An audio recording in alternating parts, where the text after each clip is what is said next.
Hi guys, welcome back to my channel. Today we are going back to like our organizational skills type thing, and we'll be talking about budgeting. Everybody wants to secure the bag and make money and have money. So today we'll be talking about the basics of budgeting. So if that is something that you want to learn about or hear about, then stay tuned.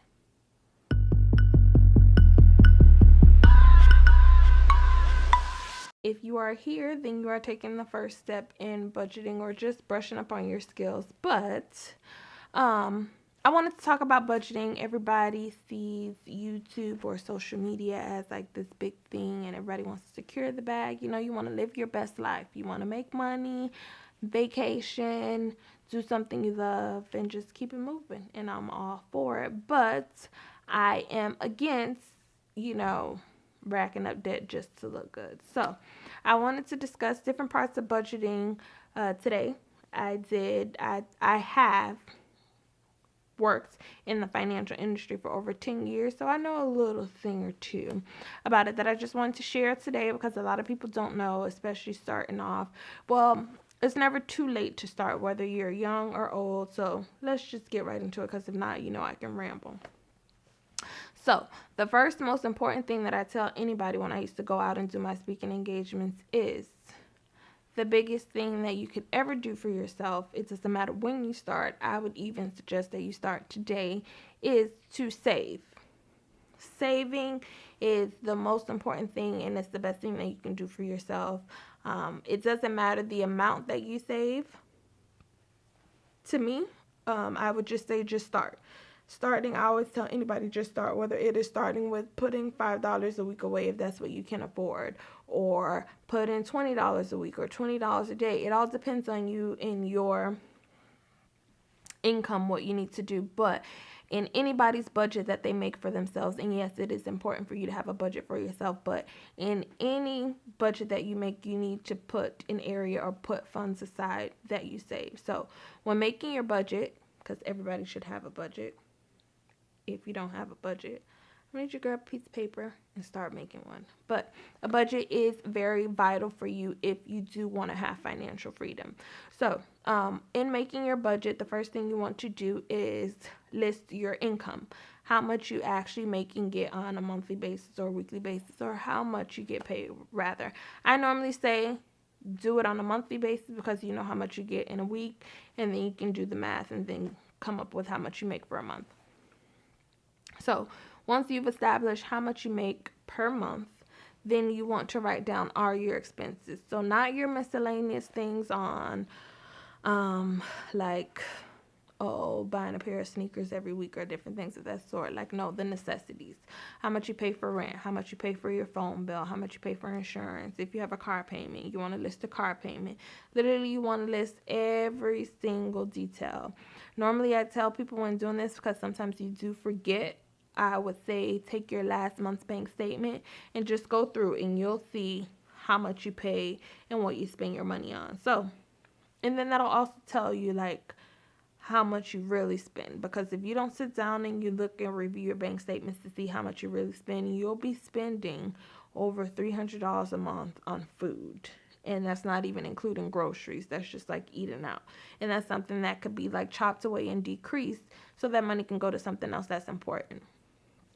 So you want to sit down, you want to list your expenses as well as compare it with your last month's bank statement just to make sure you don't miss anything.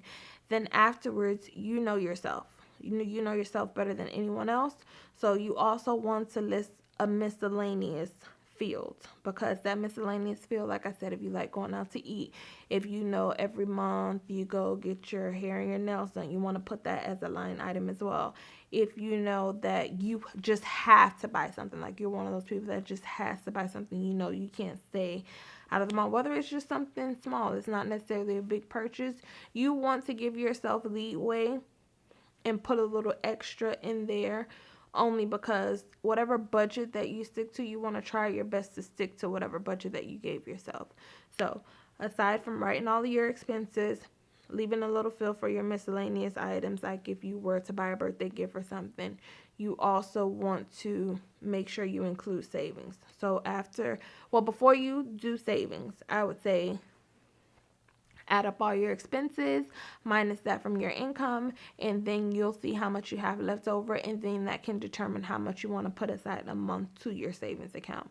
Once you determine that, another steps in your budgeting feature, you would want to list all your debt. I am a firm believer of Dave Ramsey's method. I haven't had the pleasure of meeting him in person, but I have read, sorry, I got a little tongue tied, some of his books. Actually, the credit union that I used to work for, we actually have his school method where we go out and we teach high school and middle school students about that method. But I do believe in what he does. I will say his method does work.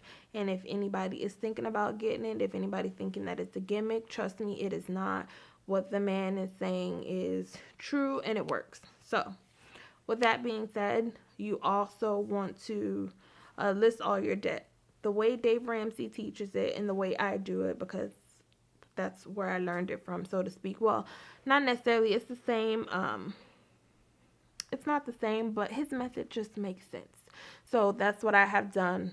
Me personally, that's what I've used. It's called a debt snowball. So what you do is you literally list all your debt that you have from greatest to least. So you're going to, the most highest amount that you owe in debt, you're going to put it at the top, all the way down to if you owe somebody $5, you want to put it on there. And then what you do after you've made your budget, so you know how much you have to spend on your bills, how much you're putting away from savings, then you'll also see how much extra you have to start knocking out that debt. Now, say for instance, you don't have extra and you're literally living from paycheck to paycheck and you don't have extra. That is where that bank statement comes in, and it'll be helpful because you'll see, hey, you know what?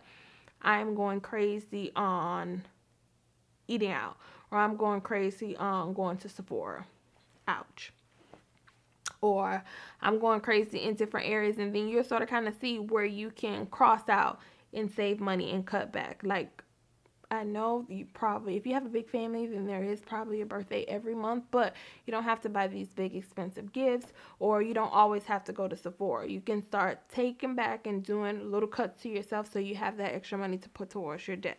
So once you've already identified how much money you have extra to put towards debt per month, then that's when you want to look at that debt snowball and start chopping things off. Yes, debt, I'm pretty sure you have a bill every month that you have to pay towards that debt, but that extra money is what you want to pay. And so Dave Ramsey's method on the debt snowball is you tackle basically the smallest and then you work your way up. So it'll be easy for you to pay off like a $300 debt or a $200 debt. You start chopping that off. And not only that, it makes you feel good about yourself because you start crossing it off the list, and that's less people that you owe. So you don't want to keep, one thing for sure is you don't want to get debt to pay off debt. That's something that he will say. Dave Ramsey doesn't believe in credit cards. He doesn't believe in loans and different things of that sort. Coming from the financial industry, I sort of kind of beg to differ because everything works on credit, but I understand why he says what he says because it's also a mind thing. Like, you have to have right then and there, where he truly believes if you work hard and you save your money, patience is key. You'll eventually get what you want to get. So, like I said, get his book. It really works. But with that money, you're going to start then paying off little by little, and then you'll see that debt list slowly but surely, eventually, depending on how much debt you have, basically depleting itself. And then if you stick to your budget, trust me, it'll work. Also, when listing your budget, I always tell people modification is key. So say for instance, you do great the first month, and then the second month something else happens where you didn't quite stick to your budget. You can make a modification to change it so you can stick to your budget. It's okay to change. Nobody says that your first budget that you initially make for yourself or your financial plan that you make for yourself is set in stone where you can't change it. Trust me, you're going to change it along the road because things will change. You'll get a promotion at work where you're making more money, or you'll have a side hustle where you're making more money. Something's going to change where you're going to have to change that plan.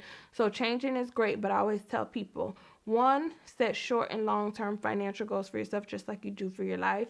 And then two, also, it's your plan. Make it to fit you. You're not making a plan that benefits Susie or Billy or Bob or whoever.